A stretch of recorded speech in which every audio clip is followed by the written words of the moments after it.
கர்த்தருடைய சத்தத்திற்கு செவி கொடுக்கணும். அதுதான் ஜெபத்துல காத்திருந்து ஆண்டோடு சொல்லுவதை கவனிப்பது, வேதத்தை தியானித்து கட்டளைகளை அறிந்து கொள்ளுவது, வேத வசனத்தை வாசிக்கும் போது அந்த கட்டளைக்கு செவி கொடுத்து அதற்கு கீழ்ப்படியும் போதுதான் இந்த ஆசீர்வாதம் வரும். நான் பக்தியா இருக்கிறேன், ஜெபிக்கிறேன், வாக்கு கொடுத்திருக்காரு, நிறைவேறணும்னா நிறைவேறாது.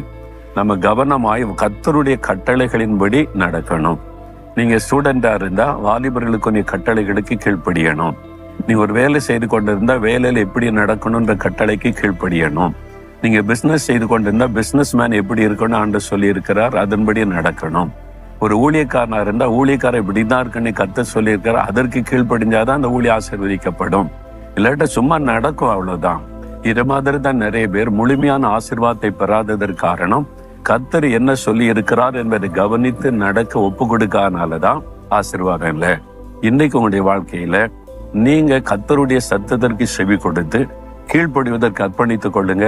தலையாவீங்க, பாலா இருக்க மாட்டீங்க, முதன்மையான இடத்துல இருப்பீங்க. இப்பொழுது ஆண்டவரை சொல்லுங்க, ஆண்டவரே உம்முடைய கட்டளைக்கு நான் கீழ்ப்படிந்து உம்முடைய வார்த்தையின்படி செய்ய என்னை அர்ப்பணிக்கிறேன்.